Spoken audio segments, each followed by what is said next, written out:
हमने देखा जहाँ पे ल्यू फेंग समेत बाकी अलग अलग रेसेस के लोग यहाँ पे आ जाते हैं आओयान मास्टर को ठिकाने लगाने, लेकिन इन सब की कोशिश भी नाकाम हो जाती है और साथ ही आओयान मास्टर के पास वो जो स्ट्रेंज वुडन ऑब्जेक्ट मौजूद है उसे भी ये हथियाने में पूरी तरीके से असफल हो जाते हैं। बट तभी यहाँ पर एक मिस्टीरियस पर्सन की एंट्री हो जाती है, यानी कि इनके अकॉर्डिंग जो कि इनका एक ट्रू गॉड है वो यहाँ पे आ जाता है, जिसका नाम ब्लैक यूनिवर्स क्रिएटर मास्टर। वो यहाँ आते साथ ही अपनी पूरा जलवा दिखा देते हैं और भाई साहब इनके साथ मिलकर जो असली खेल है वो शुरू हो जाता है। और अब आगे हमारे इस एपिसोड के स्टार्टिंग में हमें सबसे पहले यहाँ पे आओयान मास्टर को दिखाया जाता है, जो कि यहाँ सभी से चिल्लाते हुए कहता है कि क्या तुम लोग मुझे मरने का सोच रहे हो, चलो देखते हैं कि तुम्हारी इस हिमाकत का नतीजा क्या होता है। अब यहाँ पे ये कहते साथ ही वो उस स्ट्रेंज से ऑब्जेक्ट की ट्रू पावर को अनलीश करता है, जिसके चलते काफी तगड़ा वाला इम्पैक्ट रिलीज होता है और जो देखकर सबके सब हैरान हो जाते हैं और यहाँ आसपास का हर एक चीज इससे इफेक्ट हो चुका था। तभी ल्यू फेंग जो कि दूर ही था उसे भी ये इम्पैक्ट फील होता है और वो ऑलमोस्ट अपनी जगह से काफी दूर जा गिरता है। यहाँ ल्यू फेंग भी कहने लगता है कि क्या इतनी ताकत। यहाँ पे आओयान मास्टर इन लोगों से चिल्लाते हुए कहता है कि अब जबकि तुम सबने अपना अपना हाथ मिला लिया है मुझे बिठाने के लिए, तो फिर मैं यहाँ से अगर भागू तो इसके लिए तुम मुझे ब्लेम नहीं कर सकते, क्योंकि तुम इतने सारे और मैं बस यहाँ पर एक। हाँ, बहुत नाइंसाफी है। अब ये कहते हुए वो इमीडिएटली यहाँ से गायब हो जाता है, लेकिन तभी हम सीनियर को देखते हैं जो कि गोल्डन हॉर्न बीस्ट को ऑर्डर देता है और कहता है कि अब तुम्हारी बारी। अब यहाँ गोल्डन हॉर्न बीस्ट कहने लगता है कि ये तुम गलती से भी सोच मत लेना कि तुम इस डोमेन से हमारे रहते यहाँ से एस्केप कर पाओगे। तभी वो यहाँ पे अपनी गोल्डन लाइट्स का यूज करते हुए इसके तरफ एक ऐसा ताबड़तोड़ हमला करता है कि जिसके चलते आओयान मास्टर उस स्ट्रेंज ऑब्जेक्ट के साथ जब भागने की कोशिश करता है तो गोल्डन थ्रेड्स उसे जकड़ लेते हैं, जैसे कि वो किसी डोमेन में फंस चुका हो, और फिर गोल्डन हॉर्न बीस्ट उसे अपने जबड़ों से जकड़ लेता है। अब तभी आओयान मास्टर जो कि इसके अंदर फंसा हुआ था वो पकड़ता है अपने उस स्ट्रेंज ऑब्जेक्ट को, यानी कि उस लकड़ी के टुकड़े को, और पकड़ते साथ अपने मल्टीपल क्लोन्स को बना देता है। अब वो साथ में एस्केप करने की कोशिश करता है, लेकिन ल्यू फेंग का एक स्लैश अटैक उसे काट के रख देता है। बट ऐसे नो कि उसने काफी सारे क्लोन्स बनाए थे तो यहाँ उसने काट तो दिया था, लेकिन ल्यू फेंग को भी पता चल जाता है कि ये बस उसका एक अवतार है और वो कंफ्यूज हो रहा था कि आखिर इसकी ट्रू बॉडी कहाँ होगी। अब यहाँ हर एक अवतार को पकड़ के ये सभी लोग ठिकाने लगाना शुरू कर देते हैं, सबके सब खत्म हो जाते हैं, लेकिन असली ट्रू बॉडी का किसी को पता तक नहीं चलता। तभी यहाँ पे जो ब्लैक यूनिवर्स क्रिएटर है वो यहाँ कहने लगता है कि अच्छा अब मैं समझा। अब जैसे ही वो उसका पता लगाने के लिए अपने पावर्स का यूज करता है, हम आओयान मास्टर की ट्रू बॉडी को देखते हैं जो यहाँ से भागने में लगा हुआ था। अब अचानक से उसके ऊपर एक गोल्डन कलर का जायंट सा पाम आता है और वो कहने लगता है कि तुम्हें क्या लगता है कि तुम मेरी निगाह से बच सकते हो। ये कहते हुए वो उसे जकड़ लेता है। अब तभी आओयान मास्टर रेजिस्ट करते हुए कहने लगता है कि ब्लैक यूनिवर्स क्रिएटर तुम क्या समझते हो कि तुम इतने ज्यादा केपेबल हो कि तुम मुझे मार पाओगे, और जबकि मेरे पास ये चीज भी है। ये कहते साथ ही अब सारे के सारे लोग भी इसकी बात पे गौर करते हैं और सब के सब अपना एक स्पेशल अटैक उसकी ओर करने जाते हैं ताकि वो उसे ट्रैप कर पाए, लेकिन तब तक वो यहाँ पे स्ट्रेंज ऑब्जेक्ट का यूज करते हुए उस पाम को ही शैटर्ड कर देता है। गाइस लिटरली इस सीन में इतनी ज्यादा डिटेलिंग थी, मैं तुम्हें क्या बताऊं। अगर मैं ऐसे वीडियो बनाने जाऊँ ना तो वीडियो 35 मिनट के ऊपर बन जाए। अब तुम लोग मुझे कमेंट में बताना कि नेक्स्ट टाइम से मुझे सॉलिड स्टार डिटेल में बनानी चाहिए या फिर जैसे हम चलते आ रहे हैं कि बस 20-22 मिनट में सब कुछ निपटा दो। गाइस मेक श्योर कि तुम कमेंट जरूर कर रहे हो क्योंकि तुम्हारी राय मैटर करती है। ओके, तो यहाँ हम देखते हैं कि जो ज़र्क रेस की जो लेडी थी वो यहाँ पे आओयान मास्टर की पावर को देख करना पूरी तरीके से ऐसे पागल सी हो चुकी थी। उसे समझ नहीं आ रहा था कि आखिर अब हमें क्या करना पड़ेगा इस बंदे को निपटाने के लिए। साथ ही बाकी रेसेस का भी यही हाल था। अब आओयान मास्टर जो कि यहाँ से काफी दूर निकल चुका था, उसे देखते साथ ही जो ब्लैक यूनिवर्स क्रिएटर वो बताने लगते हैं आओयान मास्टर की डिवाइन बॉडी इस वक्त कमजोर है और इसका मतलब ये है कि आज समिट तुम्हारे पास मौका है, तब बाकी सब अब तुम पे छोड़ते हैं। अब तभी यहाँ पर वो अपने आइसबर्ग नाम के सप्रेशन सील को एक्टिवेट कर देता है और सीधा आओयान मास्टर के बिल्कुल डायरेक्शन में से अनलीश करता है। और यहाँ ये जो सील था ना, ये पावरफुल ट्रेजर, ये अनलीश होते साथ ही आओयान मास्टर के काफी ज्यादा क्लोज पहुंच जाता है, जो देख कर तो ये भी सरप्राइज हो जाता है और कहने लगता है कि क्या एक सप्रेशन सील। अब तभी उसकी बॉडी का जो निचला वाला हिस्सा था ना वो ऐसे फ्रीज होने लगता है और धीरे धीरे करके उसकी पूरी बॉडी यहाँ तक फ्रीज हो चुकी थी। अब इस दौरान ही बिल्कुल सामने से जो हमारे ब्लैक यूनिवर्स क्रिएटर है वो ही अपना शिकंजा इसके ऊपर कसना शुरू कर देता है और कहने लगता है कि चिंता मत करो, तुम्हें मरने की बहुत जल्दी है ना, मैं तुम्हें तुम्हारे सही पते तक पहुंचा के रहूंगा। अब यहाँ अपनी मौत को सामने देखते साथ ही आओयान मास्टर ब्लैक यूनिवर्स क्रिएटर से कहता है कि प्लीज मेरी मदद करो, अगर तुम मेरी मदद करते हो ना तो मैं तुम्हें ब्लैक डिवाइन वुड दे दूंगा, ये ट्रेजर तुम्हें चाहिए ना, मैं तुम्हें दे दूंगा, पर प्लीज मेरी मदद करो। अब ब्लैक यूनिवर्स क्रिएटर की तरफ अपने हाथ को बढ़ाते हुए कहने लगता है कि आओ योना, अगर आज मैं तुम्हारी मदद ना भी करूँ ना तो भी ये ट्रेजर तो मेरा हो के रहेगा, बस बदले में मुझे थोड़े अदर आर्केनस देने होंगे, लेकिन फिर भी ये फायदे का सौदा है, पर तुम्हारी हेल्प करना उससे भी ज्यादा घाटे का सौदा होगा, क्योंकि मैं यूनिवर्स के जो मेजर पावर हाउसेस रेसेस है ना उन सभी को ऑफेंड कर दूंगा ऐसा करके। ये कहते हुए वो उसे काफी प्रेशर के साथ सीधा उस सप्रेशन सील की ओर थ्रो करने लगते हैं। इस दौरान हम देखते हैं कि जो डीमन रेस और बाकी रेस के लोग थे वो भी काफी काफी ज्यादा प्रेशर डाल रहे थे। अब यहाँ जो आओ यान है वो कांपती हुई आवाज में कहता है कि देखो मेरे पास एक और ट्रेजर है जो मैं तुम्हें दे सकता हूँ। वो असल में फ्रेगमेंट मैप है टाइटल पीक रियलम का, जिससे कि जो long fallen true god Xuan Yuan है उन्होंने छोड़ दिया था। अब ये सुनकर तो ब्लैक यूनिवर्स क्रिएटर समेत सबके होश हिल जाते हैं कि भाई ये बोल क्या रहा है। यहाँ पे तभी हमारी एक्सपर्ट बाबा रिसर्च करने में लग जाती है और सारी रिपोर्ट्स इमीडिएटली लू फेंग को देते हुए कहने लगती है कि लू फेंग शुआन युआन असल में एक ट्रू गॉड हुआ करता था और वो उस ग्रेट एनाहिलेशन एरा से पहले एग्जिस्ट किया करता था। उसे एक्सप्लोर करना और एडवेंचर करना बहुत ज्यादा पसंद है, बिल्कुल मेरी तरह। और यूनिवर्स ओशन का जो 3 सबसे खतरनाक जगह है जिनमें से एक का नाम टाइटल पीक रियलम है, वो असल में वहीं पे मारा गया था। लू फेंग कहने लगता है कि एक टाइटल पीक रियलम इतना ज्यादा खतरनाक है कि वो एक ट्रू गॉड को भी ऐसे मौत के घाट उतार सकता है। अब यहाँ पे जो लोटस क्वीन थी वो कहने लगती है कि क्या बात है, लगता है कि ये अब यहाँ बार्गेनिंग पे उतर आया है क्योंकि मौत इससे साफ अपनी आंखों के सामने नजर आ रही है। तभी यहाँ आओ यान मास्टर अपने पास से एक रे ऑफ लाइट को बाहर निकालता है और बताने लगता है कि ये जो देख रहे हो ना, तुम्हें मुझ पे यकीन करना ना करना ये तुम्हारा निजी मामला है, लेकिन ये जो पुलिंग ट्रेसेस डायग्राम है ये असल में शुआन युआन का वो जो टाइटल पीक रियलम का फ्रेगमेंट मैप है वो इसी के द्वारा यूज किया जाता है। जरा देखो गौर से इसे और बताओ क्या मैं झूठ बोल रहा हूँ। अब तभी यहाँ पर जैसे ही सभी लोग इसे गौर से देखते हैं तो वो समझ जाते हैं और कहने लगते हैं कि ये वाकई में एक पुलिंग ट्रेस डायग्राम है। सब लोग हैरान थे कि लेजेंडरी शुआन युआन एक पुलिंग ट्रेस डायग्राम को अपने साथ कैरी किए हुए रहता था। अब यहाँ सभी अच्छे से एक बात तो जानते हैं कि ये जो पुलिंग ट्रेसेस मटेरियल्स होते हैं ना, ये बहुत बहुत बहुत ज्यादा रेयर होते हैं। यहाँ पे गोल्डन हॉर्न बीस्ट समेत जो डीमन क्लैन और जो बाकी क्लैन के लोग थे ना, इनकी आंखों में लालच आने लगता है क्योंकि वो अच्छे से जानते हैं कि ये कहीं से भी किसी एंगल से 1% के लिए भी फेक नहीं लग रहा। अब यहाँ पे जो डीमन क्लैन का लीडर वो बताने लगता है कि जो ब्लैक यूनिवर्स क्रिएटर है वो ऑलरेडी वहाँ पे पहले पहुंच चुका है और जिसका मतलब कि हमें वहाँ पे पहुंचने में थोड़ा टाइम लगेगा। तो स्काई वुल्फ तुम्हें जल्द से जल्द उस पुलिंग ट्रेसेस डायग्राम को हासिल करना है और पल भर में ही वहाँ से उड़ के निकल जाना है। अब यहाँ पे जो जर्ग एम्प्रेस होती है वो भी बताने लगती है कि सुनो मेरी बात, हमारा प्लान भी थोड़ा चेंज हो गया है। अब तुम्हें हर हाल में पुलिंग ट्रेस डायग्राम को हासिल करना है और मेरी जान अगर इसके लिए तुम्हें ऑल आउट जाना पड़े तो वो भी जाओ, लेकिन मुझे हर हाल में वो चीज चाहिए। अब तभी लू फेंग को जो आइस समिट मास्टर है वो बताने लगता है कि लू फेंग जो ह्यूज एक्स क्रिएटर है वो ऑलरेडी एक बार यूनिवर्स ओशन में जा चुका है और साथ ही उस टाइटल पीक रियल में भी, ताकि वो पावरफुल ट्रेजर्स को वहाँ पे सर्च कर पाए। जिसका मतलब ये है कि वो जो डायग्राम है वो हमारे लिए बहुत ज्यादा इंपॉर्टेंट है, यहाँ तक कि उस स्ट्रेंज ऑब्जेक्ट से भी ज्यादा। अब लू फेंग भी यहाँ तैयार हो जाता है और सबके सब यहाँ पे मौत का खूनी खेल खेलने के लिए तैयार हो चुके थे और लू फेंग को बस आइस समिट मास्टर इतना बताता है कि तुम देख ही सकते हो कि बाकी सारे जो मेजर पावर हाउसेज हैं वो सभी अपनी निगाहें इस पे जमा चुके हैं। तब तैयार हो जाओ, अपनी कमर बांध लो क्योंकि अब तुम्हें अपना वही स्लॉटर वाला रूप दिखाना पड़ेगा। अब यहाँ पे जो सीनियर थे ना वो ब्लैक यूनिवर्स क्रिएटर से कहने लगते हैं कि एक बात बताओ, तुम लालची तो नहीं बन रहे हो है ना। यहाँ पे ये सवाल सुनकर जो ब्लैक यूनिवर्स क्रिएटर है वो भी यहाँ पे आओ यान मास्टर की ओर देखने लगता है और सभी की निगाहें उसके जवाब पे फिक्स थी। सबके कान खड़े हो जाते हैं और यहाँ ब्लैक यूनिवर्स कहता है कि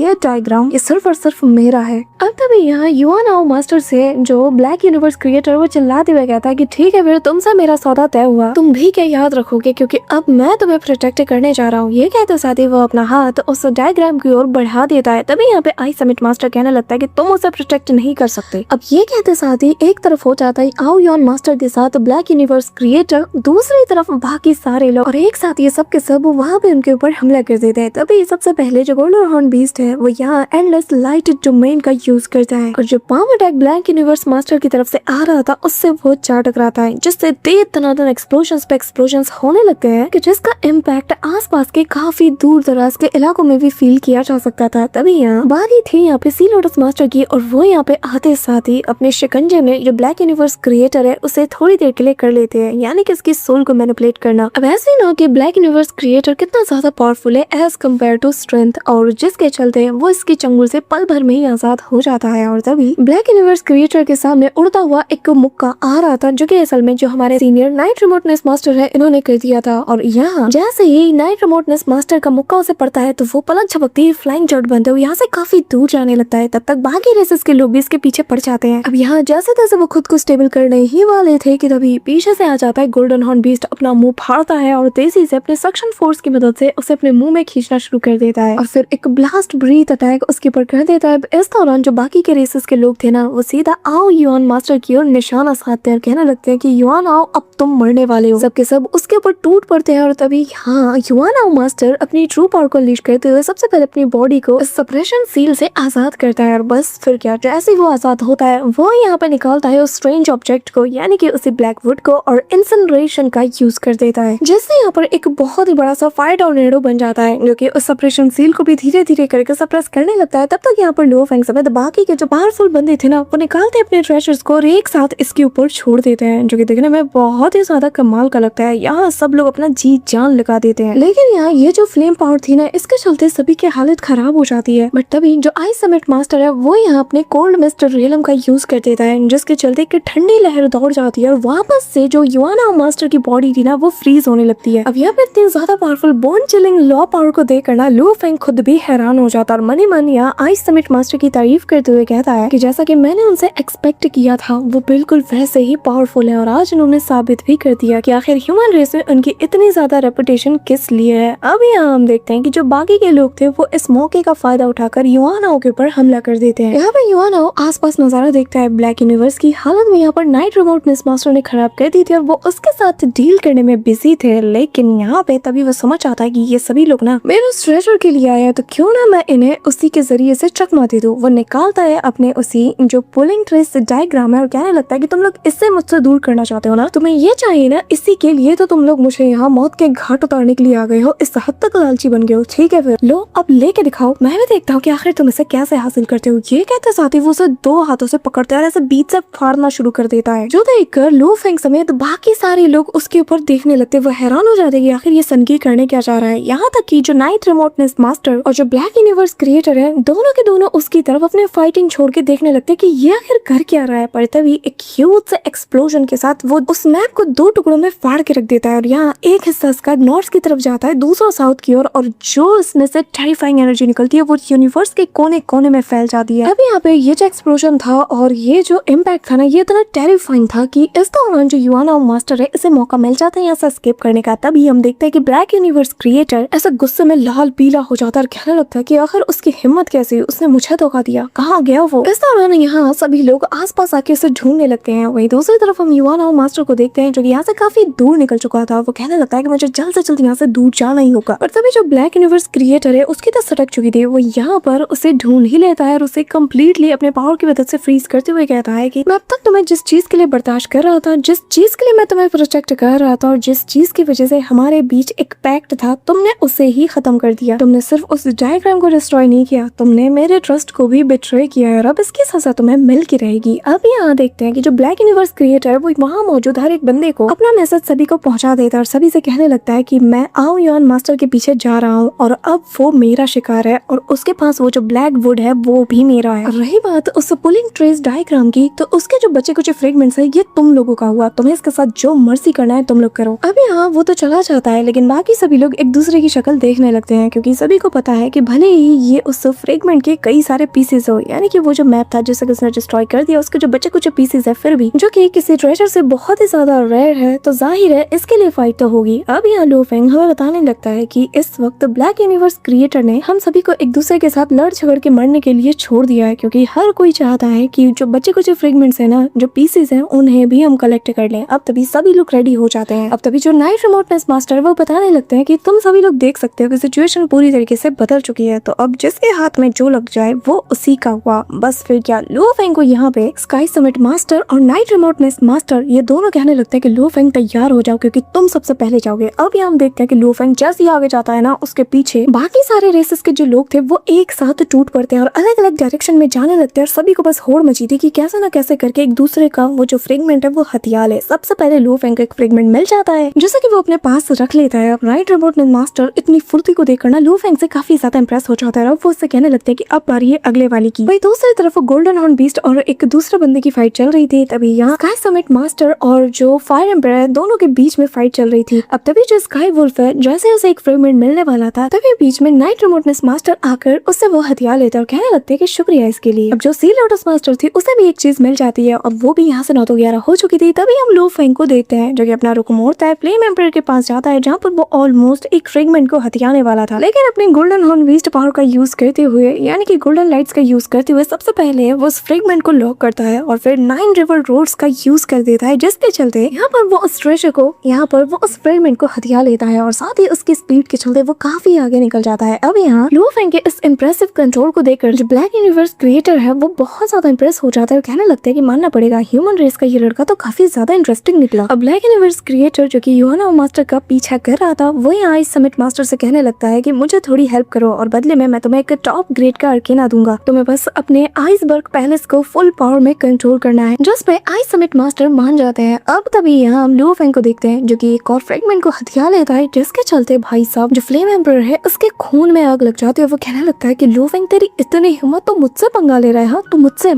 अब मैं तुझे नहीं छोड़ूंगा। लुओ फेंग उस मैप को अपने पास रखते हुए कहने लगता है कि जाहिर है भाई, जो लोग ज्यादा माहिर होंगे स्किल्स में उन्हें ही तो ट्रेजर्स मिलना चाहिए ना। अगर तुम्हारे अंदर दम है, तुम्हारे अंदर गट्स है, तो आओ मेरा सामना करो और मुझसे ये लेके दिखाओ। अगर नहीं है तो फिर चुपचाप यहाँ से निकल जाओ। अब यहाँ पे सामने एक और फ्रेगमेंट नजर आता है जैसे कि हथियाने के लिए लुओ फेंग पूरी तरीके से प्रिपेयर था, लेकिन तभी यहाँ पे जो फ्लेम एम्परर है वो कहने लगता है कि खबरदार जो तुमने इसे हथियाने की कोशिश की, क्योंकि ये मेरा है और अब अगर तुमने मेरे रास्ते में आने का सोचा तो मैं फिर तुझे छोड़ूंगा नहीं। लुओ फेंग यहाँ पर अपने 9 रिवर रोड्स को एक्टिवेट कर चुका था। इस दौरान यहाँ पे फ्लेम एम्परर भी अपना एक स्लैश अटैक उसकी तरफ चला के मारता है और वो जो फ्रेगमेंट था वो उसे हथियाने के लिए पूरी तरीके से प्रिपेयर हो जाता है। और जैसे ही वो उसकी तरफ अपना हाथ लपकने वाला था, तभी लुओ फेंग उसे देख के स्माइल करता है और इस दौरान लुओ फेंग का ये जो 9 रिवर्स का जो लाइन था वो अपने मुंह से उसे झकड़ लेता है और पलक झपकते उसके मुंह से ऐसा कहते हैं ना, शिकार को छीन लेते हैं। छीनने के बाद वो सीधा लुओ फेंग की ओर चला जाता है और लुओ फेंग उसे अपने हाथों में लेते साथ ही स्पिन करते हुए कहने लगता है कि हाँ फ्लेम एम्परर कुछ कह रहे थे ना, वैसे इस चीज के लिए ना तुम्हारा बहुत बहुत शुक्रिया। यहाँ पे ये देख कर तो जो फ्लेम एम्परर है इसके खून में आग लग चुकी थी। वो लुओ फेंग के ऊपर अपने उसी वेपन से एक शार्प अटैक कर देता है, लेकिन लुओ फेंग भी निकालता है अपने वेपन को और वो चला के उसकी तरफ दे मारता है, जिसके चलते यहाँ जैसे इन दोनों के अटैक ऐसे आपस में टकराते हैं तो एक ह्यूज सा शॉक वेव रिलीज होता है। वहीं दूसरी तरफ सीन शिफ्ट होता है, हमें यूहाना मास्टर और जो ब्लैक यूनिवर्स क्रिएटर है इनका सीन दिखाया जाता है, जहाँ हम देखते हैं कि अपने आइसबर्ग पैलेस को एक्टिवेट करने के बाद जो आइस समिट मास्टर है उसने अच्छी खासी यहाँ पे बैकअप दे दिया था ब्लैक यूनिवर्स क्रिएटर को। बस फिर क्या, उसकी बॉडी वहीं पे फ्रीज हो जाती है और इसी मौके का फायदा उठाते साथ ही जो ब्लैक यूनिवर्स क्रिएटर वो पहुंचता है, अपने ऐसे शिकंजा उस पे कस लेता है, अपनी मुट्ठी में उसे पकड़ते साथ ही वो उससे कहने लगता है कि तुम्हारा खेल खत्म हुआ, तुमने हमारे बीच जो डील हुई थी उसे तोड़ के ना सबसे बड़ी गलती की है और अब इस चीज की भरपाई तुम अपनी जान और अपने सारे ट्रेजर्स दे के अदा करोगे। ये कहते हुए वो अपने दोनों हाथों से उसको मसलने के लिए आगे बढ़ता है, जहाँ तेजी से वो उन्हें ऐसे चपटा देता है और बीच में यहाँ पे इसका ना बिल्कुल ऐसे भरता बन चुका होगा। लेकिन जो आओ युआन मास्टर है उसने एंड मोमेंट पे उस स्ट्रेंज ऑब्जेक्ट का यूज करते हुए अपनी जान बचा ली थी और वो यहाँ से स्किप करने लगता है, पर तभी आइस समिट मास्टर वो चीज देख लेता है और यहाँ ब्लैक यूनिवर्स क्रिएटर उसे इशारा करता है, जिसके चलते वो उसके सर्वाइव करने के सारे रास्ते को ही ब्लॉक कर देता है। जो देखकर यूहाना मास्टर कहता है कि अच्छा तो तुम दोनों इतना ज्यादा बैडली मुझे मरा हुआ देखना चाहते हो, हाँ तुम्हें मेरे ट्रेजर चाहिए, मेरा अर्केना चाहिए और यह मेरा ये स्ट्रेंज ऑब्जेक्ट भी, तुम्हें सब कुछ चाहिए ना, मैं किसी को कुछ भी हासिल करने नहीं दूंगा। अब तभी इससे पहले कि वो कुछ और कह पाता, यहाँ पे जो ब्लैक यूनिवर्स क्रिएटर है वो उसे सील करने का ऑर्डर देता है और आइस समिट मास्टर भी पलक झपकते उसकी बॉडी को सील करना शुरू कर देता है। पर ये तो बिल्कुल पागल हो चुका था और कहता है कि तुम में से किसी को कुछ भी हासिल नहीं होगा, अगर मैं जिंदा नहीं रह सकता तो किसी को कुछ भी नहीं मिलेगा। ये कहते हुए वो खुद को सेल्फ डिस्ट्रक्ट कर लेता है। जैसे इतना ह्यूज इंपैक्ट रिलीज होता है कि आओ युआन मास्टर का जो 12 कॉन्टिनेंट था ना, वहाँ मौजूद सब के सब इस नजारे को देख पा रहे थे, इस एनर्जी को फील कर पा रहे थे और वो जानते हैं कि इनका भी अंतिम वक्त आ चुका है। वहीं दूसरी तरफ लुओ फेंग समेत सभी लोग अपनी तरफ इस डिस्ट्रक्टिव ऑरा को आता हुआ देख पा रहे थे। तभी यहाँ पे जो सी लोटस मास्टर वो कहने लगती है कि सब लोग भागो, क्योंकि आओ युआन ने खुद को सेल्फ डिस्ट्रक्ट कर लिया। अभी यहाँ एक एक करके सभी लोग दूर जाने लगते हैं, लेकिन सभी लोगों को दिखाई दे रहा था कि उसके जो ट्रेजर्स है वो भी हवा में से लहराने लगते हैं और इन्हीं सबके बीच में इन्हें पुलिंग फेस डायग्राम जिसका एक बहुत बड़ा हिस्सा इन्हें नजर आता है और सभी की आंखें अब उस पे फिक्स हो जाती हैं और सभी लोग चिल्लाते हुए कहते हैं कि ये तो सबसे बड़ा वाला पार्ट है। अभी इस इम्पैक्ट के चलते इन्हें बाकी सारे जो फ्रेगमेंट्स थे वो भी नजर आ जाते हैं और सभी लोग अपनी जी जान लगाकर अब इन्हें अपनी ओर खींचने लगते हैं। अब सभी लोग काफी दूर तक तितर बितर हो चुके थे और किसके हाथ में क्या लगा ये किसी को भी तक पता नहीं था, लेकिन यहाँ जो इम्पैक्ट रिलीज हुआ था ना वो देखने लायक था। अब तभी यहाँ पे लुओ फेंग को बताया जाता है कि लुओ फेंग 2 फ्रेगमेंट पीसेस इसी वक्त तुम्हारी ओर आ रहे हैं और तुम उसके सबसे ज्यादा क्लोज हो बाकी सबके मुकाबले में, तो ये मौका तुम्हें अपने हाथ से जाने नहीं देना चाहिए। अभी ये जो मैसेज था ये आइस समिट मास्टर ने उसकी तरफ भेजा था। इस दौरान हम लुओ फेंग को देख पाते हैं जो कि तेजी से उसी की ओर बढ़ने लगता है, कहने लगता है कि चिंता मत करो मैं इसे हथिया लूंगा। लेकिन तभी तक हम स्काई वुल्फ और जो फ्लेम एम्परर है इन दोनों को देख पाते हैं, जो कि लुओ फेंग से चिल्लाते हुए कहता है कि खबरदार अगर तुमने इस चीज के लिए मुझसे फाइट की अब मैं तुम्हें छोड़ूंगा नहीं। ये कहते हुए वो चिल्ला के स्लैश अटैक मारता है, लेकिन तब तक आइस समिट मास्टर वहाँ पर अपनी एक आईसी शील्ड को प्रिपेयर कर देता है, जिसके चलते वो स्लैश अटैक सीधा उससे जा टकराता है बजाय कि लुओ फेंग के। अभी यहाँ पे आइस समिट मास्टर का साथ देने के लिए उनका दूसरा साथी भी आ जाता है, जिसे देखते साथ ही जो स्काई वुल्फ है वो सीधा पहुंच जाता है फ्लेम एम्परर के पास और कहने लगता है कि वैसे मैं तुम्हारी बहादुरी की दाद देता हूँ, ह्यूमन रेस का होने के बावजूद भी तुमने उससे अपने सारे नाते तोड़ लिए हैं, अगर तुम वाकई में अपना बदला फैसला लेना चाहते हो ना तो फिर मेरा साथ दो और हम दोनों मिलकर इन दोनों को ठिकाने लगा देंगे। फिर साबित हो जाएगा कि कौन ज्यादा स्ट्रॉन्ग है, जिसपे फ्लेम एम्परर प्रोबेबली हमें ही जवाब देगा। अब क्या देता है ये तुम्हें नेक्स्ट एपिसोड में देखने को मिल जाएगा। और इसी कमाल के सीन के साथ हमारा आज का ये तोड़ो फोड़ो एपिसोड यहीं पे एंड होता है। और क्या इस वीडियो कैसी लगी कमेंट करके जरूर बताना। और हाँ, कमेंट में अपनी राय जरूर बताना कि मुझे स्वॉर्ड ऑफ सॉर्ड को डिटेल में एक्सप्लेन करनी चाहिए या फिर जैसा हम चल रहे हैं वैसा चलता रहे। तो अब ओरिजिन स्टार से सीधा मैं तुमसे मिलूंगी 9, 11 and 10 अर्थ रियल में, यानी कि अपने शी हाउ के साथ। तब तक के लिए बाय।